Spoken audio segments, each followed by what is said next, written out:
Bismillahirrahmanirrahim. Assalamualaikum warahmatullahi wabarakatuh. Apa kabar anak-anak? Tentunya anak-anak dalam keadaan sehat ya di rumah. Baiklah, pada pertemuan ke-17 ini seperti yang sudah Bu Ima sampaikan kemarin, hari ini kita akan membahas faktor yang mendorong masuknya Islam di Nusantara dan juga teori-teori masuknya Islam di Nusantara. Yang pertama dulu, faktor masuknya Islam di Nusantara. Anak-anak perlu kalian ketahui bahwa Islam hadir di Nusantara itu dengan cara yang baik, ramah, dan juga menyenangkan. Itulah yang menyebabkan Islam diterima dengan baik oleh masyarakat Indonesia. Namun, ada juga faktor-faktor lainnya yang mendukung proses penyebaran Islam. Yang pertama, syarat masuknya Islam itu sangat mudah. Bagaimana syarat masuknya Islam? Ya, dengan mengucapkan dua kalimat syahadat. Asyhadu alla ilaha illallah wa asyhadu anna Muhammadar Rasulullah. Kemudian yang kedua, tidak adanya kasta dalam Islam. Dalam Islam tidak mengenal kasta. Seberapa derajat kamu, seberapa kaya kamu itu tidak ada dalam Islam. Berbeda dengan agama Hindu dan Buddha, di mana agama Hindu dan Buddha mereka ada yang namanya kasta. Ada kasta Brahmana, kasta Sudra, dan lain sebagainya. Kemudian yang ketiga, biaya dalam proses keagamaan yang murah.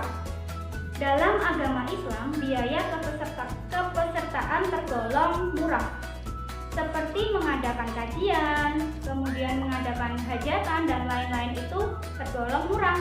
Karena kita hanya menyediakan makanan seadanya, tidak perlu mewah, seadanya, dan ikhlas. Yang keempat, Islam hadir sesuai kultur budaya di Nusantara. Hal ini tampak dari kesenian. Kesenian yang diambil di sini adalah kesenian wayang. Wayang merupakan warisan budaya atau kultur kearifan budaya Indonesia. Lalu ada tembang-tembang atau lagu seperti yang dilakukan Sunan Kalijaga dalam tembang-tembang Islamnya yang menggunakan bahasa Jawa. Hal ini tentunya memudahkan masyarakat sekitar untuk memahami makna dari tembang tersebut dan menghayatinya dalam kehidupan sehari-hari. Itu tadi adalah faktor yang mendukung masuknya Islam ke Indonesia. Sekarang kita akan membahas tentang teori masuknya Islam di Nusantara.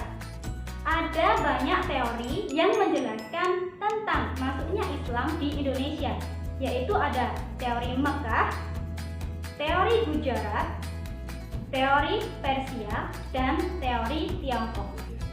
Kita mulai dari teori Mekah. Teori Mekah menjelaskan bahwa proses masuknya Islam ke Indonesia adalah langsung dari Mekah pada abad pertama Hijriah atau abad ke-7 Masehi. Para pedagang dari Timur Tengah mereka memiliki misi, yaitu untuk berdagang dan untuk berdakwah. Nah, mereka juga memiliki rute atau jalur perdagangan mereka dari Arab menuju ke Indonesia. Ada dua jalur, yaitu jalur utara dan jalur selatan. Jalur utara, mereka berangkat dari Arab, kemudian menuju Damaskus, kemudian Baghdad, kemudian ke Gujarat, Sri Lanka, sampailah ke Indonesia. Rute selatan, mereka berangkat dari Arab, kemudian ke Yaman, kemudian ke Gujarat, kemudian ke Sri Lanka, dan sampailah di Indonesia. Kemudian teori Gujarat. Teori Gujarat mengatakan bahwa proses kedatangan Islam ke Indonesia berasal dari Gujarat pada abad ke-7 Hijriah atau abad ke-13 Masehi. Kemudian teori Persia. Teori Persia mengatakan bahwa proses Islam masuk ke Indonesia berasal dari daerah Persia. Sebagai buktinya, terdapat beberapa kesamaan budaya dan tradisi yang berkembang antara masyarakat Persia dan Indonesia. Yang terakhir, teori Tiongkok.